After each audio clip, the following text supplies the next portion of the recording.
দুই দফায় তারিখ পরিবর্তনের পরে নির্বাচনী প্রচারণায় ৪ ফেব্রুয়ারি বুধবার বরিশালের জনসভায় যোগ দেবেন বিএনপি চেয়ারপারসন তারেক রহমান। তার এই রাজস্বিক প্রত্যাবর্তনকে কেন্দ্র করে বিভাগীয় শহরটিতে বইছে উৎসবের আমেজ। অলিগলি থেকে চায়ের আড্ডা সবখানেই এখন আলোচনার কেন্দ্রবিন্দু তারেক রহমানের আগমন। নগরীর বেলস পার্কে আয়োজিত নির্বাচনী জনসভায় প্রধান অতিথি হিসেবে তিনি গুরুত্বপূর্ণ ভাষণ দেবেন। বিভাগের ৬টি জেলা থেকে কয়েক লাখ মানুষের সমাগম ঘটবে বলে আশা করছেন দলের নেতৃবৃন্দ। দীর্ঘ প্রতীক্ষার পর দলীয় প্রধানকে সরাসরি দেখার সুযোগ পেয়ে উজ্জীবিত সাধারণ মানুষ থেকে শুরু করে তৃণমূলের নেতাকর্মীরা। নির্বাচনী জনসভা চলছে প্রতিটি বিভাগে, কিছু জেলায়ও। আমাদের প্রিয় নেতা, রাজনৈতিক অভিভাবক, আমাদের দলের চেয়ারম্যান জনাব তারেক রহমান বরিশালে আসছেন। এই বরিশালের উন্নয়নের জন্য বিএনপি অনেক ভূমিকা আছে। গত বিএনপি সরকারে, তখন সরকার প্রধান ছিলেন আমাদের প্রয়াত নেত্রী, দেশনেত্রী, আমাদের রাজনৈতিক মাতা বেগম খালেদা জিয়া। তো এই বরিশালের যে মেজর ডেভেলপমেন্টগুলো, উন্নয়নগুলো, এগুলি তো বিএনপি করছে।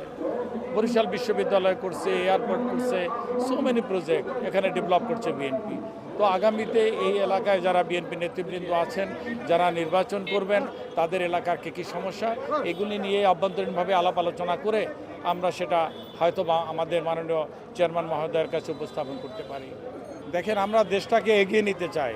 আপনি সেই 5 বছর পূর্বের 2018 আর এটা কিন্তু 2026, অতএব আপনাকে চিন্তা করতে হবে।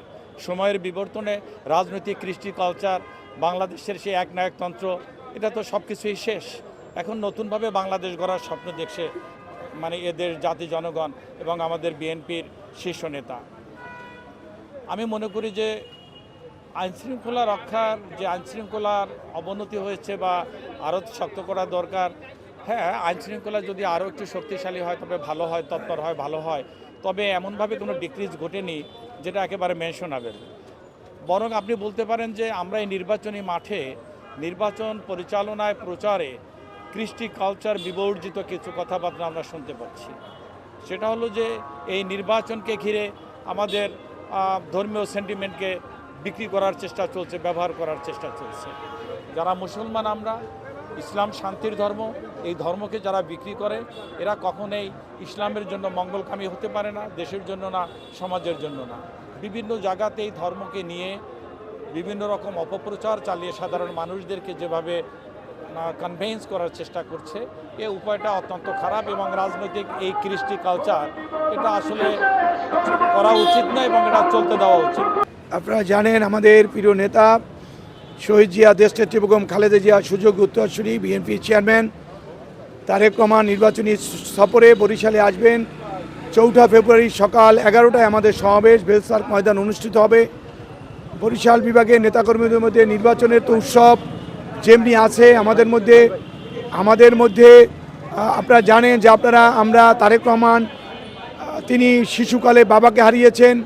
এই রাষ্ট্রের কারণে, এই রাষ্ট্রের নির্যাতনে তার এক ভাইকে হারিয়েছেন। এই রাষ্ট্রের নির্যাতনে তার মা, আমাদের মা, 30-এ বাংলাদেশের অভিভাবক, 30শে ডিসেম্বর তিনি শাহাদাত বরণ করেছেন। স্বাভাবিক কারণে আমাদের মধ্যে নির্বাচনের উৎসব আছে, আমাদের মধ্যে যে নির্বাচনের যে উৎসাহ, আবার আমার নেত্রী হারানো যে আমাদের শোক, সেই শোককে তারেক রহমান সহ আমরা শক্তিতে পরিণত করে ইনশাআল্লাহ সারা বাংলাদেশে যেমন জনতার দল নামে, এখানে সংখ্যা দিয়ে কোনো অনুপাত করা যাবে না।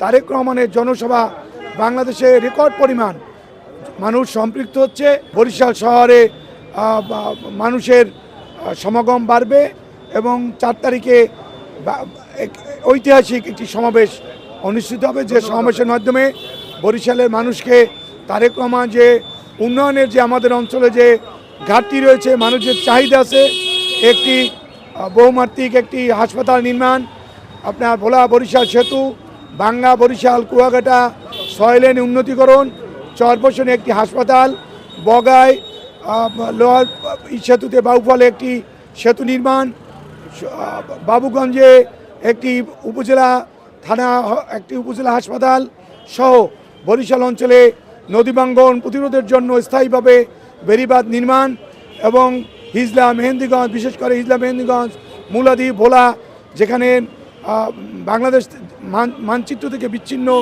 এলাকায় যে নদী ভাঙ্গন রোধের জন্য তারেক রহমান আমাদের কোনো সুসংবাদ দেবেন, এইটাই আমরা আশা করি।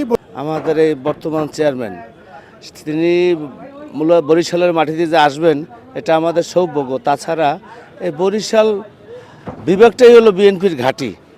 এখানে আসবে এরা বরিশালের মানুষ তার জাতীয়তাবাদী দলকে ভালোবাসে, জিয়া পরিবারকে ভালোবাসে, আর জিয়া পরিবারকে ভালোবাসে। এটা জনসমুদ্র। আমরা এর আগেও যতগুলি 5 তারিখের আগে প্রোগ্রাম হয়েছে দেখছেন, নৌকায় করে, ভেলায় করে, এই প্রোগ্রামে সবাই আসছে।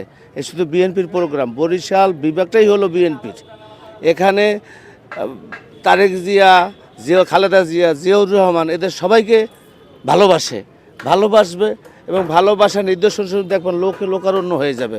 এটা কেউ দাওয়াত দিয়ে মাইকিং করে, দেখছেন মাইকিং করে না, কিন্তু এই ফেসবুকে দেখেই মনে করেন এগুলি চলে আসবে। এটা বলার অপেক্ষা না। তাছাড়া বরিশাল বিভাগেও আমাদের বড় বড় নেতৃবৃন্দ আছে, তারা সবাই এখানে স্বতঃস্ফূর্তভাবে আসবে। আমরাও আসবো। আমরা আজকে মঞ্চ তৈরি দেখতে আসলাম। হয়তোবা আমরা আমাদের নেতার জন্য অ্যাডভোকেট জয়নুল আবেদিন, উনি অনেক ভালো মনের মানুষ, ওনার নির্বাচনের হয়তো আমরা এখানে কিছু বিলবোর্ড দেওয়ার জন্য এটাই পর্যবেক্ষণ করতে আসলে আজকে আসা। তাছাড়া এটা জিয়াউর রহমানের ফটোকপি বরিশালে আসবে, এটা বরিশালবাসীর জন্য গর্ব। বরিশালবাসী অধীর আগ্রহে অপেক্ষা করতেছে।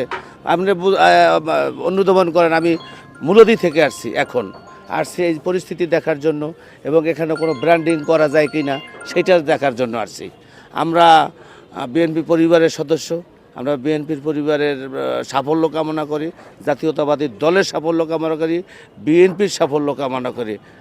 এই বাংলাদেশ জাতীয়তাবাদী দলের বিকল্প কিছু নাই ইনশাআল্লাহ। আমরা এবার জনগণকে সাথে নিয়ে ইনশাআল্লাহ ক্ষমতায় আসব। এটা দেশবাসীর কাছেও প্রত্যাশা, আমরাও প্রত্যাশা করি, দলও প্রত্যাশা করছে। আমার বয়স 65, আমি 71 দেখছি, আল্লাহ বাঁচাইলে সুন্দর মতন আমি মুক্তিযুদ্ধ ভাত রাঁধছি। এবং দেখা গেছে মুক্তিযুদ্ধ যারা হেরা কিন্তু কার্ড পায় নাই, পাইছে কেরা প্রভাবশালী যারা তারা পাইছে মুক্তিযুদ্ধ কার্ড। এগুলো 1। 2 নম্বর কথা হলো যাদের বাসস্থান নাই তাদের আমি তারেক জিয়ার কাছে উদ্দেশ্য করে বলতেছি যাদের জন্য বাসস্থানটা দিয়ে দেয়, মানে থাকার জন্য বাসস্থান। তাদের বাসস্থান নাই, হ্যাঁ একটা নিরুপায়, কিন্তু হেঁটে দেয় না, দেয় যারা যাদের বাড়িঘর দোষ তারা পায়। কিন্তু নেতারা তাদের বিতরণ করে, কিন্তু গরিব পায় না। এইটা আমার কাছে আকুল আবেদন যে এইটা জন্য সে নিজে হাতে বন্টন করে। বিসমিল্লাহির রহিম। আমাদের বিএনপির চেয়ারম্যান জনাব তারেক রহমান দীর্ঘ 20 বছর পর এই দক্ষিণ অঞ্চলের প্রাণকেন্দ্র বরিশালে আসছেন। বরিশালের টোটাল দক্ষিণ অঞ্চলের সমস্ত নেতা কর্মীরা উদ্বেলিত, আনন্দে উদ্বেলিত। তারা চাচ্ছেন তার 31 দফা কর্মসূচিকে সামনে এগিয়ে নেওয়ার জন্য আগামী 4 তারিখে এই ঐতিহাসিক বেলপার ময়দানে যিনি যে ভাষণ দেবেন, সেই ভাষণের মাধ্যমেই দক্ষিণ অঞ্চলের 21টি সংসদীয় আসন ধানের শীষে যেন বিজয় অর্জন করে, সেই লক্ষ্যে আমরা কাজ করতেছি। তিনিও সেই নির্দেশনা দিবেন এবং আশা করি ইনশাআল্লাহ দক্ষিণ অঞ্চলের 21টি আসনই আমরা তাকে উপহার দিতে পারবো। প্রায় 20 বছর পর বিএনপির চেয়ারম্যান জনাব তারেক রহমান বরিশাল আসছেন এবং বরিশালে তার আসার প্রেক্ষাপটে আমরা তার কাছে একটা দাবি রাখবো যে বরিশালের যে বিগত দিনের যে অবহেলা ছিল, যে এটা বিএনপি অধ্যুষিত এলাকা হিসাবে যেভাবে অবহেলিত ছিল এই বরিশালের মানুষজন এবং এই বরিশাল বিভাগের মানুষজন, সেক্ষেত্রে আমি মনে করি যে তারেক রহমান যদি আসেন এবং এই বরিশালের উন্নয়নের স্বার্থে তিনি যদি কোনো প্রতিশ্রুতি আমাদের দিয়ে যান, আমরা সাধারণ জনগণ হিসাবে সেটা খুব সাদরে গ্রহণ করব এবং আমরা প্রত্যাশা করি উনি বরিশালে এসে ভোলা বরিশাল সেতু নির্মাণ, বরিশালের গ্যাস লাইন সংযোগ থেকে শুরু করে ঢাকা কুয়াকাটা 6 লেন মহাসড়ক, এছাড়াও বরিশালে যে বিভিন্ন ধরনের যে সমস্যাগুলো আছে সেগুলোকে সমাধান করার একটা প্রয়াস বা উনি একটা অঙ্গীকার আমাদেরকে দিয়ে যাবে। দীর্ঘ 20 বছর পরে বরিশালে আসছেন বিএনপি চেয়ারপারসন তারেক রহমান। তারেক রহমানের আগমনকে ঘিরে প্রস্তুতি একেবারেই শেষ পর্যায়ে। তারেক রহমানকে দেখার জন্য আগ্রহী শিশু থেকে বয়োবৃদ্ধ সবাই। একই সাথে তাদের প্রত্যাশা যেন অনুন্নত বরিশালকে, অবহেলিত বরিশালকে তারেক রহমান দেখেন সুনজরে, সুদৃষ্টিতে। বরিশালের উন্নয়নের জন্য কাজ করবেন এমন প্রত্যাশা নিয়েই বুক বেঁধে আছে বরিশালবাসীরা। মাহফুজ নুসরাত, বাংলাদেশ বাণী, বরিশাল।